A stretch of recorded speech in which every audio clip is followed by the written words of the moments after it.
Good morning, everyone, and welcome to another fantastic episode of Content. A happy Sunday morning to you and yours, particularly you yourself, Mr. Shok. Good morning, Mike. What's going on? What's the latest? How are you? And a happy good morning to you too, my friend. Thank you. Well, the news in my house is my nephew just had a baby. Congratulations to them. That's a big congratulations there for my nephew. Does this baby have a name? Can we share this? Yeah. Let's hope I remember it. Luke. Oh yes, Luke and Cameron. Really? Yeah. Luke and Cameron. Yeah. So that's a lovely name. Yeah, it's a really cool name. I think there's a poet, a Roman poet. I don't know if you how you pronounce it, if it's Lucan or Lucian. How is it? Lucan. Lucian, I think. Could be Lucian, yeah. Could be Lucian, so I'll have to ask him because he sent me a text. Yeah. So, and also if it's Lucan, that's how they refer to anything from the book of Luke. They say It's Lucan. So Luke was Lucan for Jesus. And hey, listen, I'm entitled to dad jokes. You always are, my friend. I'm always entitled to those. Once you have, that's it. You 100% can do dad jokes. You just need to be a dad. That's all, and you're fully excused. Yes, indeed. So now my nephew's a dad, so you're fully entitled dad to jokes. Stupid dad jokes. They're fun. For us at least. I look forward to telling them. I feel like sometimes I already tell them, but I'm just getting warmed up. I'm still getting ready. You're way ahead of the game, man. That's good. You're just prepared. That's true. Well, Mike, I don't know if you heard, but I had a little possible dalliance with the COVID this week. Really? What happened? My boss was exposed to a person who was COVID positive. And so I was around my boss. So, the shock of fear goes through you. It really is a testament to the mind's power. How I was like feeling fine. And then when my boss called me and was like, you should probably get tested. I'm going to get tested immediately. I'm like, I do have a headache. My throat feels weird all of a sudden. Hold on, wait a second. Oh man, I had a couple headaches past couple of days. I mean, maybe this is. Oh God, no. Yeah, isn't that weird? Yeah. So weird. Well, again, placebo, faith, the power of the mind. But yeah, of course, we've all had those moments now where we've convinced ourselves. What would be so tough is if you get COVID now, and we're so close to the vaccine, Yeah, I gotta jump on that vaccine, man. I think I'm ready for it. Well, I think I don't know where we're at in New York City in terms of the amount of people. I know my parents are getting it soon, which is very comforting to me. Yeah, my grandma got it, both doses, thank goodness. Oh wow, so you guys are getting it? Yes, thankfully, my grandma was able to get them in Albany where they live. My parents have to go to some other place for some reason. I don't know. But it is happening. In terms of New York City, I did see a thing. This was now weeks ago, but there was like 2 million people who were supposed to get it before me, which is very fast. Oh, my mic is up too high. Could be mine low too. I don't know. Or I'm a little bit off it maybe. For the first time, I'm not distorting. Hey, maybe the technician finally. Hey, what's up, Pedro? Maybe the technician finally got his audio right. It's a weird thing, man. It's like you to do your own thing. Well, a lot of my family's gotten the vaccine. My mom, my niece. I mean, a bunch of people in my family. I could probably get it because I am high risk. So I just been like, I don't know, not like urgent about it, only because you still have to do the same thing. That is And I true. know that's stupid in a way, but I don't know. It's just how I am. I'm never the first one online. Yeah, For nor on this one. anything. Yeah, For anything. I'm just you not. like Like to I see see, what yeah, happens people first. run, they go, and this is what I do. I'm gonna Okay. catch up with you guys. I'm Yeah. gonna. Yeah, and it's yeah, they and that's kind of that's I don't know who this is, but I'm afraid of it because it will not change life habits. And it's not, see, I agree. And I don't know if it's I'm afraid of it. Mm, Maybe, I don't know. But it just does, it seems sort of, and I know it doesn't exactly make sense, but it seems inconsequential. You know? Hey, what's up, Mike? So that was Mike. So it's kind of weird, it's like I know I'm gonna get it. It's right. it's like I'm waiting. I got used to waiting for packages. It's It's like, like look, man, it's gonna it's gonna show up get someday, here. It's gonna and I'm gonna show open up. the door. I checked the tracking on it. It says it's on its way. It's gonna get here when it It's gets here, somewhere in man. Mississippi right now. Whenever, Yeah, and that's how I then feel about it too. Like every morning I see it, uh, yeah, people waiting outside, and it's all these older folks and stuff like that. And if I have to wait 2 hours to get a vaccine, I'm not going to do that. But oh, when I can just breeze into a place and get it, then I'll do that. I just want to say hello to Grandma. This is first time she's a grandma. Oh It's my her son who goodness. had the baby. Isa, Congratulations, Isa. congratulations. I just found out the name and everything right before I got on air. Well, let me be the first to say Isa is far too young to be a grandma. I would have never guessed. And I genuinely mean that. Indeed. But also, congratulations. So, Yeah, so we'll see what happens with the vaccine. and she says igual, so she's, I guess, saying the same.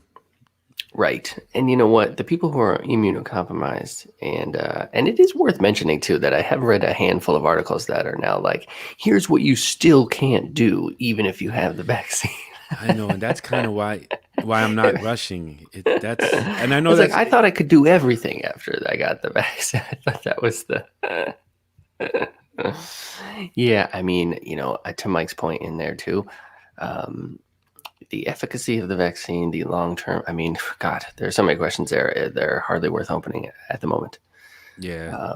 But I will say this, back in say like November, I think we got this first real big wave of people in the country being like, "This has got to be over. I can't deal with this." So you had like Georgia was open at that time, and that time I was like, "That's a bad idea." Did we talk about this last week? I apologize if we did, but I'm not sure.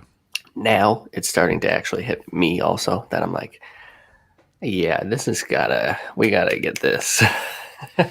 Yeah, it's weird, isn't it? Yes.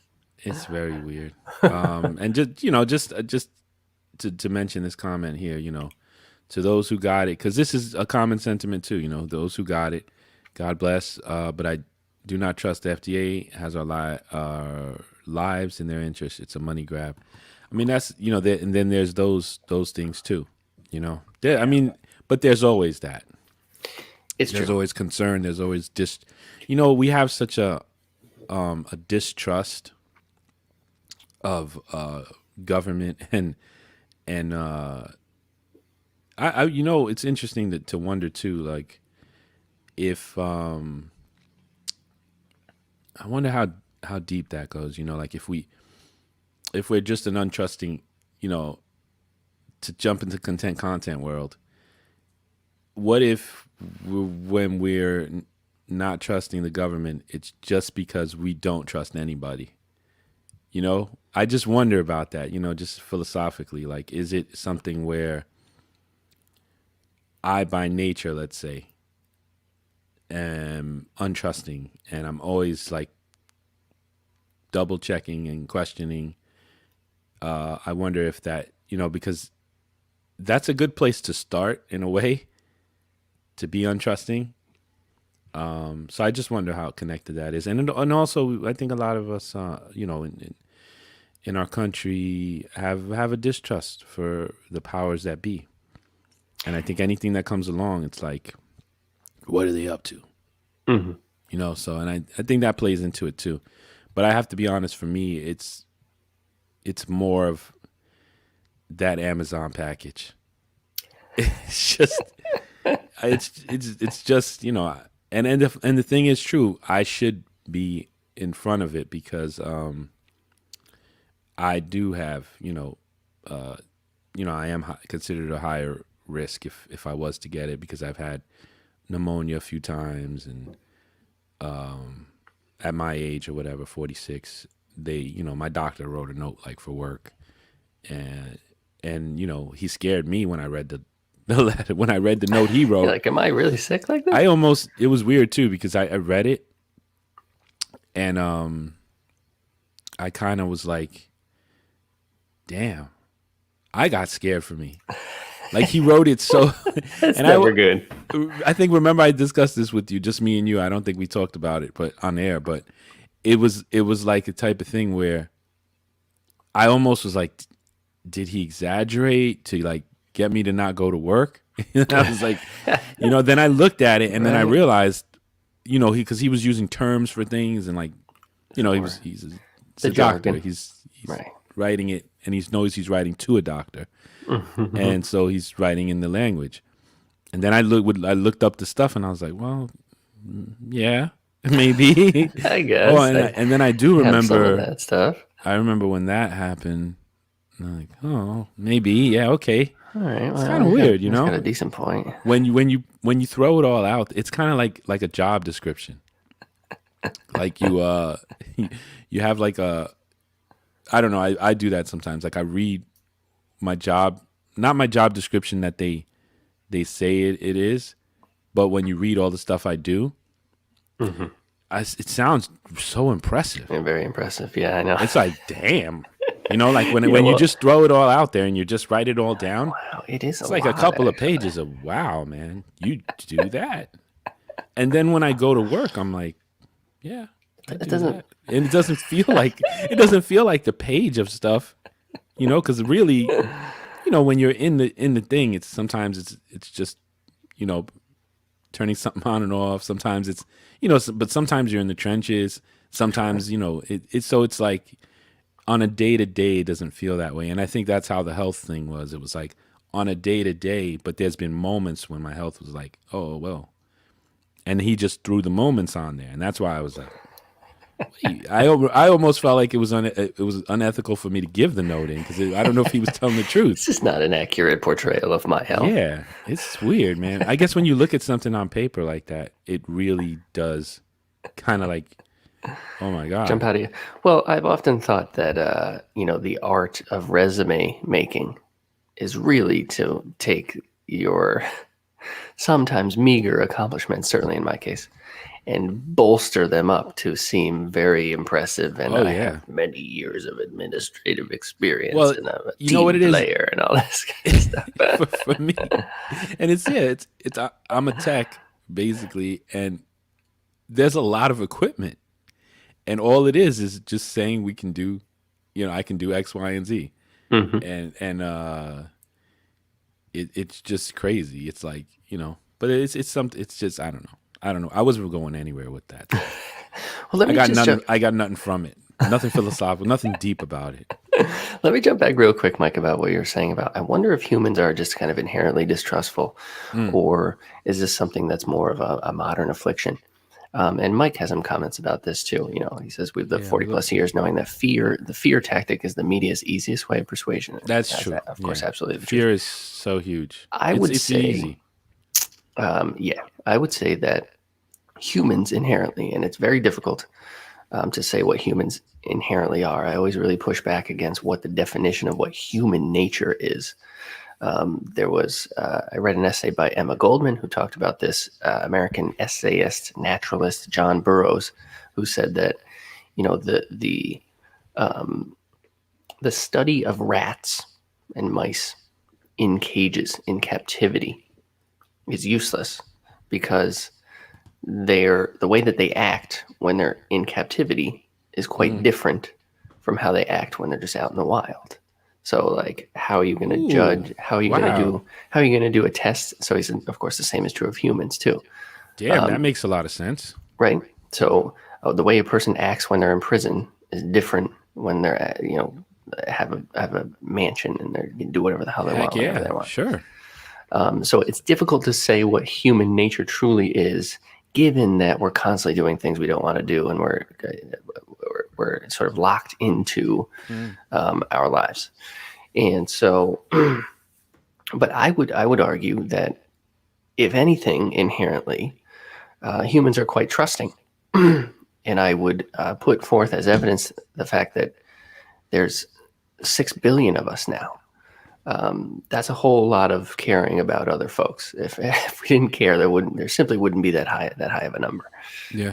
So then there's clearly some kind of biological or evolutionary advantage to giving a shit about one another.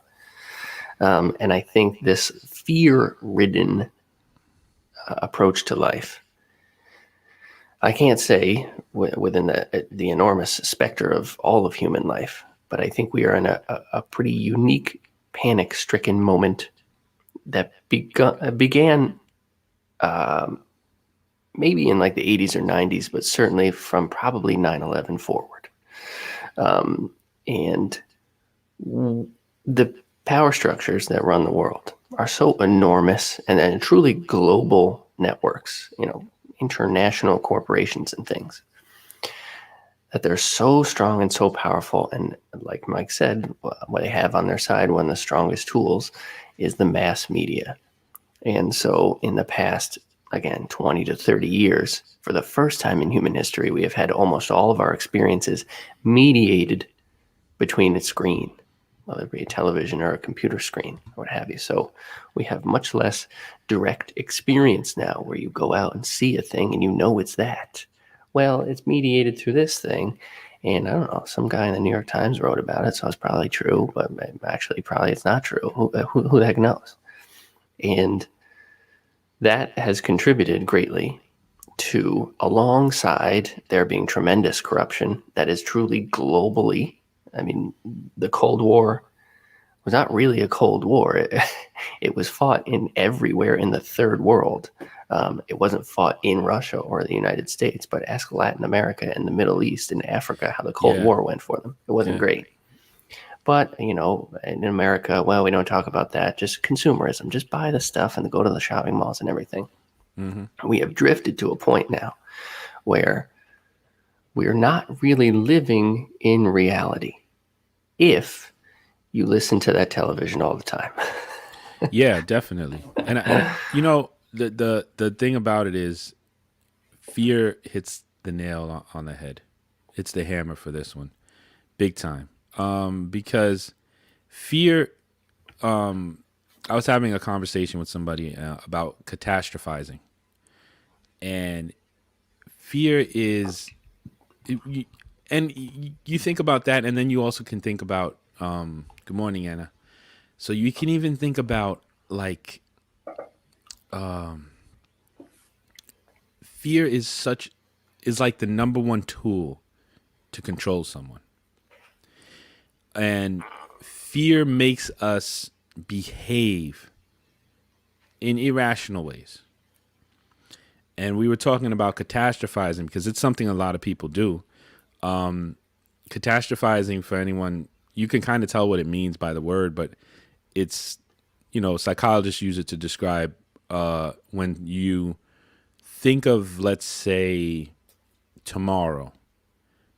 And everything you think of for tomorrow, getting up, going to work, getting to the car, you're like, oh, I'm going to go to the car. It's not going to start. It started for the last 4 years. It has to not start today. You all your reasoning moves to the worst. I'm going to be late. I'm going to be late because I stayed up and I watched that movie. And and every time I'm late and then I'm going to get up in the morning, then I'm going to be in a bad mood because when I don't get enough sleep, I'm going to be in a bad mood. And my boss is just getting back from vacation. And every time he gets back from vacation, he's always doing this. And then he's going to do that. And I hate it when he does that. And then my friend is going to come to me because every Tuesday he comes to me and, and then you're catastrophizing. That's right. And every single scenario is the worst one. The worst possible one. The person you hate is going to replace your boss. Just anything you can think of that's just and it's interesting because if I was a bad guy, and I just wanted to, in a very like ends justifies the mean type of way, control a mass of people, I would know that's the way to do it. Get them scared of something. Certainly. And I think that's what makes people always question things, because are they just trying to, people think, are they just trying to scare us? Are they just, because we know enough to know that fear is that component. Yes. And that is so like powerful, Fear just can, fear is what lets the deer in the headlights. Yeah. That's what does it, is fear. It's like, oh my God. Like, I don't know what, And when I was scared, it's interesting too, because when I was scared the most probably in my life, my sister scared the hell out of me. One time, and I'll never forget it, I was a kid. I'm laying she's laying in my bed. We're kids. I'm probably like, I don't know, 9, 10 or something. Mm-hmm. And she's got the covers all over her. And my bed is made. So I go to lay down, and I don't even, I guess luckily or unluckily, I lay down in the exact space where you couldn't feel anybody. Oh my goodness. So I'm just laying down, and then she scares me, and she just says, "Woo!" And seriously, I was so scared that I couldn't yell, I couldn't scream. I just looked at her and I was like, and someone, your boss scared me once like that in a conference room. Oh. The 2 times I was scared the most, and your boss is one of them. He hid inside the control room. That's right. Yeah. And he scared me so much that I couldn't react. The same thing. Because why he was so bad, that because he waited a good amount of time. Yeah, till I was secure, in knowing that I was alone. Uh-huh. So I'm probably 10 minutes into, being in there. I'm sitting at the computer. I mean, that's a long con to sit there for 10 minutes. It has the control room had a long hallway. So it was like, if anyone was coming, you'd have like ample time to like know or hear them or something like it. Yeah. And he scared the crap. And I told him, I said, listen, and you know how much I love that guy. And I said, if you ever scare me like that, first of all, you might kill me. Yeah, you could just have a heart attack in that I said, moment, yeah, man. I'm getting older. I told him this was probably like, I don't think I was 40. Immunocompromised, okay. I wasn't 40 yet. It's probably like 7 years ago or something. And I said, I'm almost 40. I said, you can't do that, man. I said, bro. That's just for 20-year-olds, man. I said, yeah, that's for kids, man. You can't do that. And we had a good laugh about it. But yeah, he got me good. And I said, don't ever do that again, please. And to this day, he hasn't. And I guess if he ever wants to kill me, he knows how. That's right. And no, he won't get anything for it, because he'll just be like, listen, I was just trying to scare the guy. But yeah, fear. I was never much for like haunted houses or even like roller coasters or anything. I didn't really like them when I was a kid. And then now that I'm a little bit older, I never really had a moment where I was like, oh yeah, I'm ready for, because really something like a roller coaster, and even like seeing like a scary movie, you're almost like recreating the stresses of life in a very compacted way, but also in a way that's like, that it's not, you're not actually going to die. It's not going to like slip off into a bad space. which is worth noting that many people like that kind of thing. You know, I think what people like is because I saw a very, very, which is why I was a little late today. My son was here yesterday. Well, they're here. He's visiting from school with his girlfriend, and they like scary movies. So usually they'll know some. He finds these like kind of psychological, twisty movies, and we watch them. And this one was crazy. What do you watch? And I'm gonna go into fear. Excuse me. It was called Midsummer. Oh, I've heard of this. Okay, so this is a twisted, crazy movie, and super duper spoiler alert. Sorry, guys, because I won't be able to say. I won't be able to talk about it without like kind of spoiling it. I won't go into too much detail, but I'll give the interestingness about it was that it wasn't really a scary movie, but when you think about fear, and this is what's interesting. Fear and then experiencing fear as a community. It makes you feel not so alone. So fear can even be a bonder. True. So that's where I'm going with this. So it's like in that movie, what they did was they had a character who was like, she was very needy, let's say, for lack of a better word. And she had gone through a very traumatic experience. Basically she lost her family in a very bad way. So she was already like very needy and on the edge. And then that happened. And so she has this boyfriend, and the boyfriend is kind of like, you know, in a weird place because she's very needy and he's not, you know, he's a young kid. And she's always wanting to like have someone to connect with, which is like a normal human thing, right? Mm-hmm. And she never quite, you can tell she never quite finds it. And then she sobs like very loudly in this one scene off of what happened to her family. And he's just kind of sitting there, not connecting, you know, just trying to be there. But doing the best he can from the culture we're from. Then they go to Switzerland into this basically like a cultish kind of community that has their own thing going.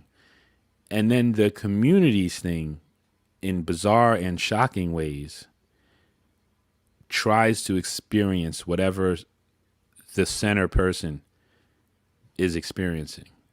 Really? So if someone is in pain, let's say, or just hurt so badly about something that just happened, and they're like, oh, you know, like wailing, and they all try to tune into that wailing. It's very bizarre. So yeah. For us, you know, I mean, I guess for anybody, I mean, it is very bizarre, but it gets this point across in a bizarre way. So they all try to like be in the moment with the person in that fear, in that feeling. You know, they also do a bunch of wild stuff, but the thing it made me think about was the community sense of wanting to, you know, if you're going through something, you know, people always say that. This is what it got me thinking about. People always say, well, you can never understand what I'm going through. And then most of the time, the stock answer is, you're right, I can't. You know, and but I'm sorry, you know, I'll never be able to. And what that that cult tries to do, among other things, is to be one in an experience, you know, to the point where even if they, I'm going to give a little bit away here, but even the first time, like let's say a woman is having sex, do they all? Yes, all the women show up and join around in a circle. Wow. And try to like mimic what the woman is like. That is bizarre. Yes, it's very bizarre, but it's certainly a communal experience. Yes, so it's getting the point across, like I said, in a bizarre way. Mm-hmm. it's an extreme way of sharing in everything with each other. Yes. A bizarre way. And you and I think that's another thing about fear, because fear also unites. That's true. So fear can be a uniter, because if we're all scared of this, we'll find a group to be united with. So Right. fear is just like so chock full of control. It Because is. I can group people. If I can get people scared, I'm automatically creating a group. I'm automatically taking away critical thinking. I can almost hear Dr. Ivan in my head giving me some science about what fear does and how it makes you go into fight or flight. It stops critical thinking. This part of the brain shuts off. Right. I can already hear Ivan saying that. And Yes. so fear, bro, it's very powerful. And on a personal level, I feel that a lot of people who catastrophize lose the critical thinking Certainly. element, and it's a really bad thing to do. But I think that obviously it's something that a big deal that they have to work out, and it's something within them, maybe from their childhood or whatever the case is. But it's certainly not, fear is certainly not useful. I don't, in the context of like planning out your life, and it's useful in a moment, like, oh wow, I see danger. Right. But it's not useful, like, let's say someone said, God forbid you got this bad disease, whatever, a cancer or something. Fear is not really useful if you catastrophize that. Fear is only useful if you take that moment, sort of like bend and do some contortions with fear and say, well, okay, I'm going to beat this. It's sort of like we got to do something to fear for it to be useful. It's like, oh yeah, that could happen, but I'm not going to let it. It's sort of like fear needs you to prop up a hero inside you to take it and do something. I think that that's true. It makes me think of, there's a Trumpa Rinpoche quote where he says that fear has a very blind, panicky feeling, I think he says, which obviously we are all familiar with that. But if you were able to kind of go beyond that, then the fear is there trying to show you something. And it does take a little bit of work to kind of sift through that. Again, this is Joseph Campbell too. The treasure that you seek lies in the cave you're afraid of going. Yeah. Which again is like, well, yeah, the fear, it's not great to feel that, but there is a message in there that might be worth exploring. Yeah. And, my girlfriend said something to me a couple weeks ago that I thought was like totally brilliant. I hadn't thought of it this way before, but she was saying that, like, depression, I feel like depression is commonly regarded as someone who has depressive thoughts all the time. And on a surface level, that is true. But I think it's more that those thoughts of fear and worry and concern are, technically speaking, always there. They're always available. If you want to be afraid of everything in life, you can be. It's quite easy, especially nowadays. It is. So it's not necessarily that you yourself are generating these thoughts. It's more that you're focusing on them a lot and can't focus on other things. So I think there's like a real important distinction there, that it's not that you're generating these thoughts. It's that there's positive and negative thoughts are floating in your head at all times.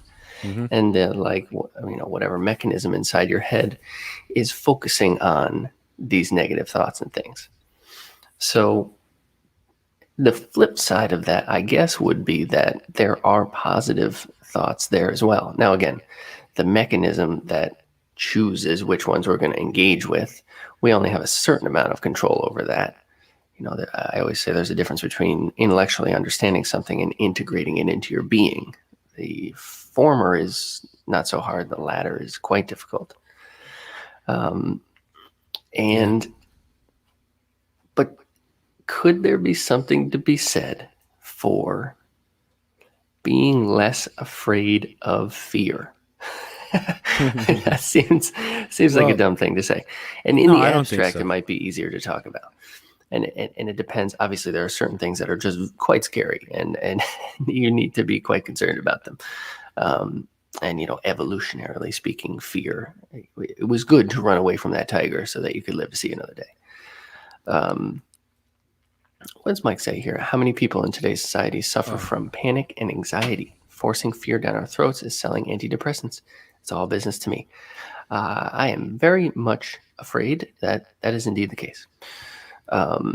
We live, and this is back to what we were talking about, Mike. We live, I think, in a very specifically anxious time. Yeah.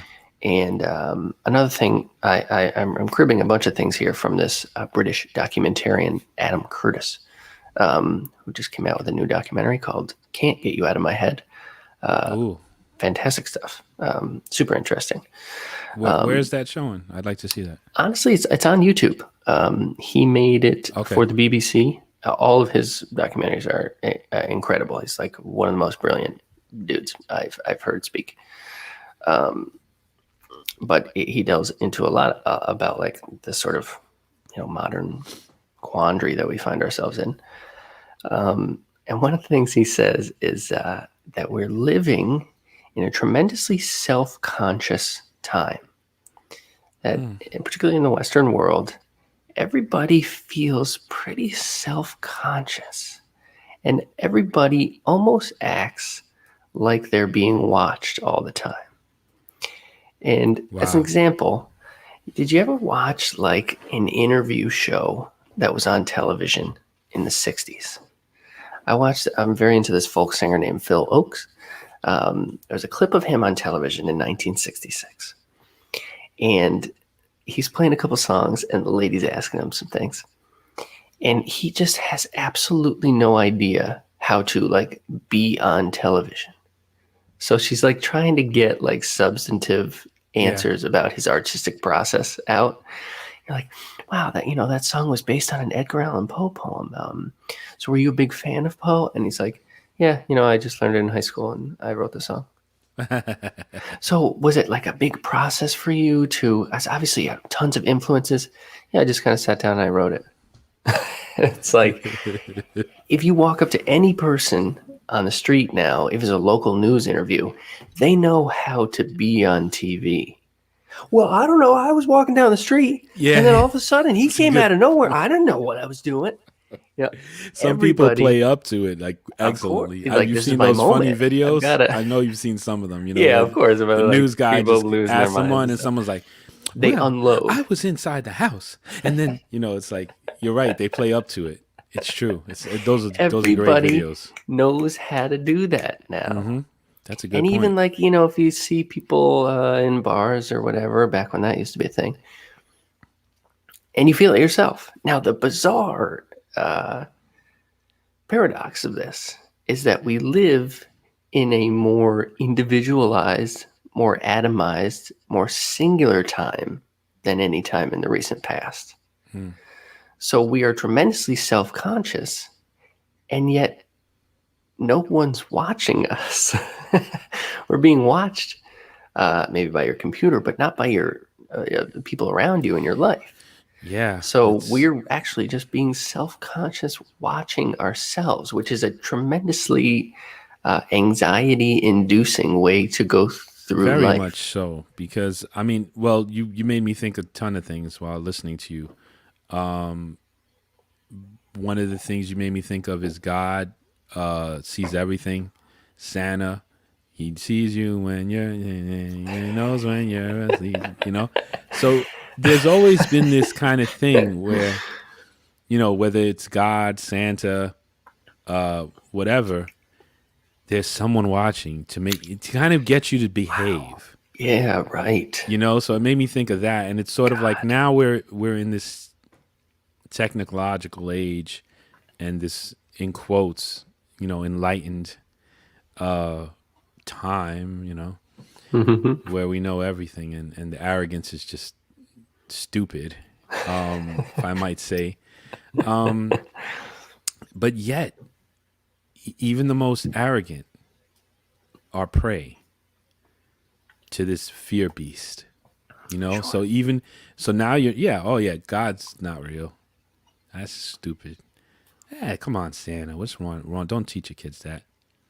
But you're still prey. You're still acting like someone's watching you all the time. You're still, because that's what you just described. No need for God. No need for. Yeah. We're on a whole nother level now. We've moved. Same. You actually you took all that stuff away, and you're more self-conscious than that. That's true. If any, we've removed the positive. Because at least if someone was gonna do something bad, they could say, "God, I hope you forgive me. I'm doing this." Now it's like, I don't even know if I should do this. Your FBI guy's not going to forgive you. There's a camera up there. There's a camera here. They're going to know where I was, They can track me, my phone. I shouldn't have signed up for that COVID thing. It's oh, my God, what am I doing? And so we're in a more fear-inducing, I won't say we're in a more fear-inducing time, because, when you go into wars and just when people had basically no life expectancy, I'm not going to go and say it's more, but this is probably the most without anything to really fear. And you know what, man? I would almost argue that in some ways it is worse now, because there was a certain immediacy and an honesty to knowing, like, I'm going to go off to war and I could die. Legit, yeah, and maybe they didn't feel so afraid of death, which is another huge thing. That's an interesting thing, yeah. That might be a modern... because they faced it square, Yeah, because you absolutely had to. It wasn't like a thing where, we're going to philosophize it and right, figure this out and, well, what is it, type of thing. And I think that's like one of the things that I can kind of share, which actually I don't know how to add. I wanted to ask you something and I don't remember what it was exactly. And I was like, I have a good question for Derek, because you always give me good questions. I wanted to have a good question for you to pick your brain, because what was going through my head was like, it's in this world of what we're talking about where, like for me, I have to work very hard. I get these moments of like what you're talking about, like where fear kind of grabs me, or I kind of know it's almost like a mood is going to come, because, I struggled more with like, self-esteem and like sort of depression and, just beating myself up bad. And that mood starts to come that used to take me down that bad rabbit hole. And I have to work really, really hard. And this is the question I think I wanted to pose to you, like, where like I'm working really, really hard, like insanely hard. Like I'll keep myself busy. I'll do, like, I know it's coming, and I know that's the only way is there comes a time when I either have to run from it, do something. I know it's going to go away, but I got to work so hard.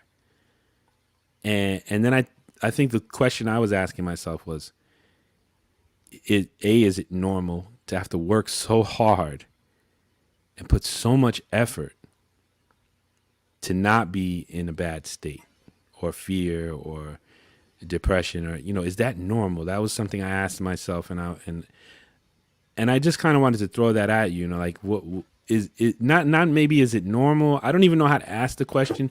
It was such a weird realization to me that I don't even know what to make of it.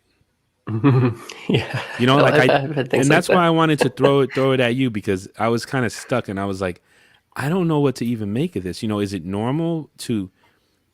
Is it good that I know? Is it normal to have to work, or is there something more, like a better way? Because it reminds me of Pema. Because Pema, one of the great things I learned from Pema Chodron was like when she talks about fear, when she talks about anxiety, she always says to let them come in, you know, to talk with them, that they let them express themselves. Mhm. And sometimes that's just too hard. And that's when I just get busy and I just try to like, okay, I know they're here. I'm just going to make believe they're not here today because I can't deal with them today. Yeah. I So mean, I don't know. What do you think of all that? Just even your thoughts. It's not so much a question. Just mhm. what are your thoughts on that? I would say being fear ridden, panic stricken, anxiety consumed. It is not normal with regard to the course of human history, I don't think. Because as we were saying, you know, I don't know that people were as afraid of death as we are now. Or maybe that's kind of a secondary issue. Mostly, I think it was that there was a certain immediacy to life.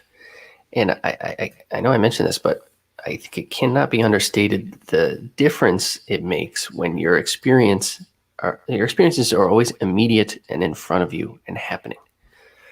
When even something like this modern life, if you got to answer emails all the time and you got the big thing on Friday and we're obsessed with the calendar and what day is it and what time is it and all these symbols we're obsessed with, and we constantly have things to worry about that are in the past or the future. We're obsessed with what happened in the past, and we're obsessed with trying to figure out what's going to happen in the future. And we, as Eckhart Tolle would say, the power of now, we really don't focus on now nearly enough, given that it's the only thing that ever exists anyway.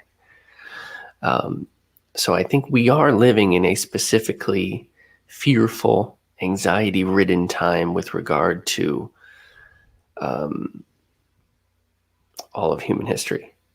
Now, in terms of now dealing with the fear, I think it's incredible. I think everybody feels that way. I think it's actually the modern affliction, is being self-conscious, being anxiety-ridden, being fearful. And it takes a lot of work. And this is something we've mentioned before on the show, Mike, that like we have a mental health epidemic in our country. And, to some extent too, it's like if you go to see a psychologist, what they can do is say, well, you don't fit in the system. And the system is a 40-hour work week and overworked, overstressed, underpaid. That's the system. And the psychologist will, generally speaking, say to you, well, what we can do is we can fit you into the system, which is certainly a temporary fix with regard to humanity, without ever questioning, well, maybe the system is a little weird. Maybe, it seems to me if someone were mentally ill, the things that you should look at to address why and how they are that way are all of the things in their life. And for many people, most of the things in their life suck. and it's made worse by the fact of the American material obsession, where all you have to do is click one button and you can see a millionaire living in a giant mansion having zero, who appears to have zero of the problems that you have. But I just want to jump in there just to throw a little something in. Mm-hmm. What's also fascinating, and I think this adds to why it's so much work. I think we have like a lot of chance and opportunity to mold our own very unique worldview. Because, for example, one person can be in that situation, whatever it might be, sitting right next to another. And then that person has completely transformed the point of view. Like, oh, this is this and this is that, and I'm tired of it. And I mean, they're in the same situation. And then the other one is like, oh, yeah, I'm taking advantage of this situation. Oh, yeah, this is great. I'm so thankful for this. True. And I think that option to either go down that road of kind of joining those. Let's go back to Pema for a second. You know, the make believe those are people, fear, anxiety. Those are like, let's put them in human form. And that guy is just hanging with him. He's like, yeah, man. He's not hearing him out. He's not doing what Pema says, which is like, let them have their thing. Yeah, that's what's up. Okay, cool. All right, see you guys later. That's like the ultimate like guru-ish thing to do. Right. It's like, okay, very nice. That's how you feel? Okay. All right. And just let it flow and let it go, you know? Mm-hmm. And then there's the other one, which is just like, yeah, that's every word. You're right, fear. Yeah, man. You're damn straight. Yeah, of course. And then there's the other one who's like even does the Pima thing. And then when they go, those guys are full of it. And then they reframe it.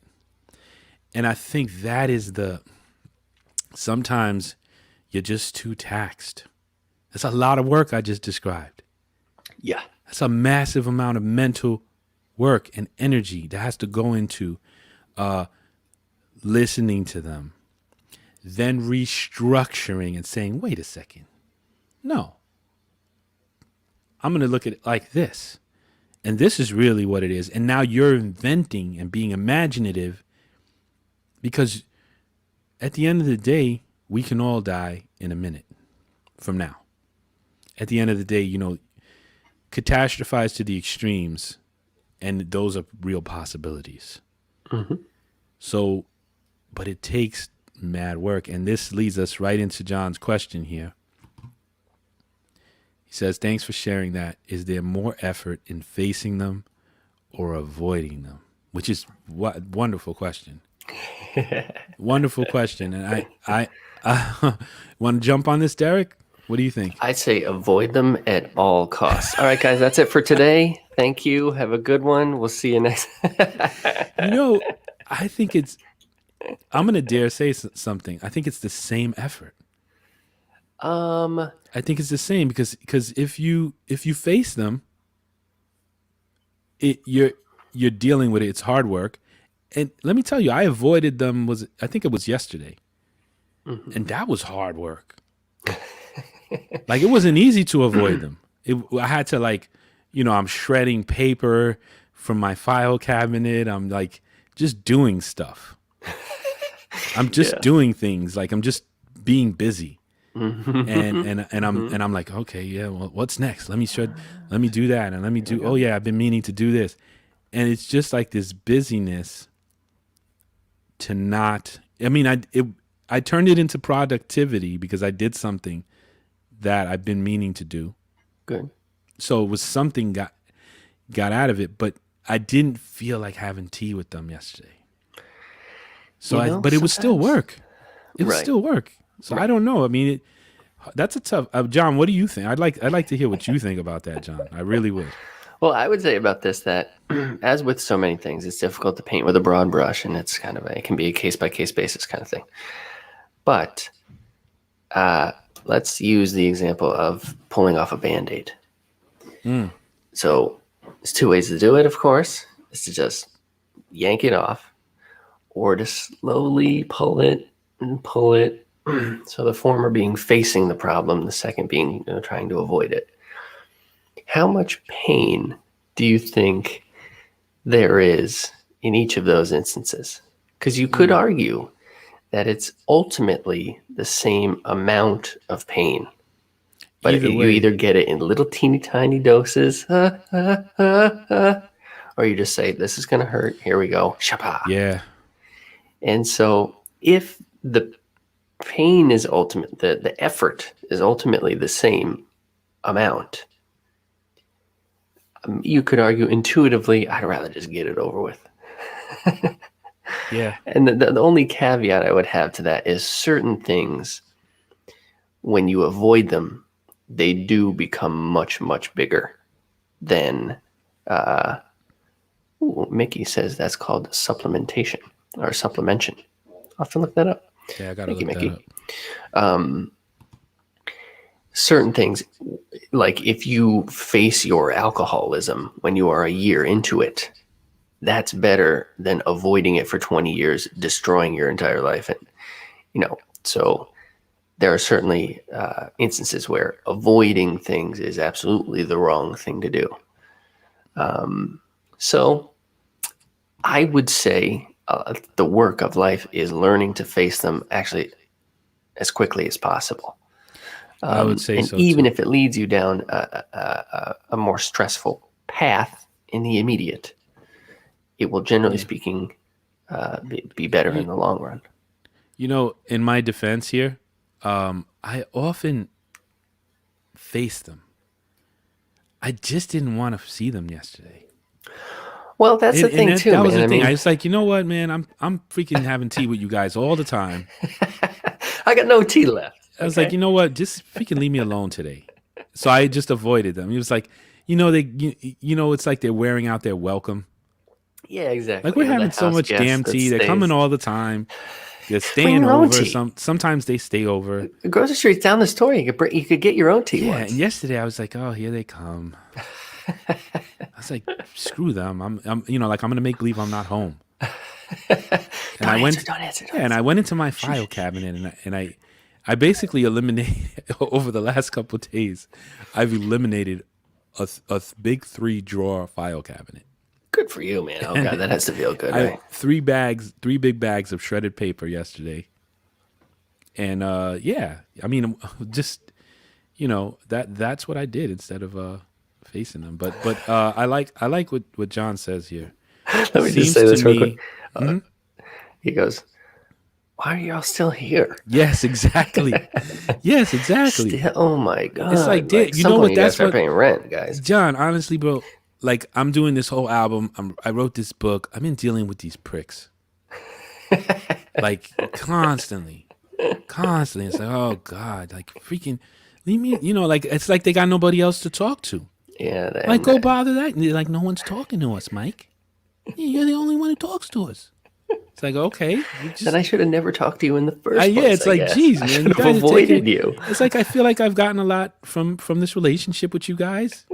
Can you just F off now? Like go bother somebody else. Yeah, so Johnny says, seems to me that healing can only come in proportion to the amount of pain you are willing to bear. Now that, I think, is the bomb. A great way to put together those two things that I was saying. Yeah, that is a bomb quote right there. Because I think, I think in a great many cases, if you are willing to face that problem, you will face pain, but I don't think it will be as much as if you were to push it off, avoid it. So what's interesting? What is it? Because this is something that I'm very, very curious about. What is it in a person that makes them? We haven't continued in a long time. Maybe if you think this is a good enough topic, maybe we can continue next Sunday. But what is it in a person that makes them want to have tea with these guys, that makes them? Because I'm gonna dare say, I mean, me and you connected so well because we even think about those guys. We talk about them. We think about them a little. We think about, and it was so cool to have someone to talk to about this stuff, So I'm going to say, and I've been learning about personalities and different types and stuff. Obviously everyone's not the same. We all play different roles. But I'm very curious as to what specifically makes someone, because some people clearly don't. Some people want to do what I did yesterday all the time and avoid everything, and they are constantly. Great, and they're professionals. They do not. It's like the Jehovah's Witness coming to the door. They've never opened for them. Not interested in opening to these guys. I've been my whole life. I've never listened to them, and I'm not going to. And they never, ever, ever sit with these folks. Right. And what makes and the weird thing is, as much as I'm dissing them, they make my clock tick. True. They interest me. They make me ponder things. They make me say, well, why am I scared of that? Well, why? I'm done having tea, and they're thought provoking. They're thought provoking. Why am I so angry about that? Mm. Well, why does that make me feel that way? And maybe, and then it makes me think, well, what happened to make me that way? And it's those guys who I didn't want to let in yesterday who kind of bring me some diamonds, some gifts wrapped up in a nightmare, let's say. Yes. But what is it that makes you want to have tea with these guys? That's a big question to me. That's a big question. And there's, I think, a lot of answers to that. Let me take some notes, Mike, because I think that's a good thing to meditate on the week. Right? I've never thought about that. Think about times in your life where you had issues, something cropped up, and you tackled it. And then think about times where you had some issues, and you were like, "I am not." And what were the ground signifying circumstances that you were standing in that allowed you to take action on it or not take action on it? And was it maybe sometimes you took action on a thing and it was too soon, actually, and you said, I shouldn't have done that. I should have just waited and I would have been fine. Or were there times where you're like, I should have done this 10 years ago. Why didn't I possibly? Because everybody has stories like that, I think. And what, as much it is the independent individual event, it is also your relationship to it, where you were at, how you felt about it. Johnny has another. John has a bomb. Yeah. I'd like your permission to end on this quote. What do you think about that? Mm-hmm. Absolutely. Let's put some music. This is a bomb. Maybe it's not that they show up, but you want them to show up on your own terms to control it. Now, that type of quote requires, I think, a fair amount of faith. John, that's a problem quote right there. That's Pema. You been hanging out with Pema? Because that's like a Pema. That's like one of those that hurt. I know, bit, man. You're saying I'm the master of my own universe and that it's all my fault? John, you trying to hurt my feelings here, bro? Nah, that's woo, hit it out the park, John. Thank you. That is what I'm gonna meditate on. He said, "Yep." Yes, he is. Thank you, and thank you, John, because it's in the best way. I didn't want to let them in, so here you come. That's right. John opened the door. Until next time, guys.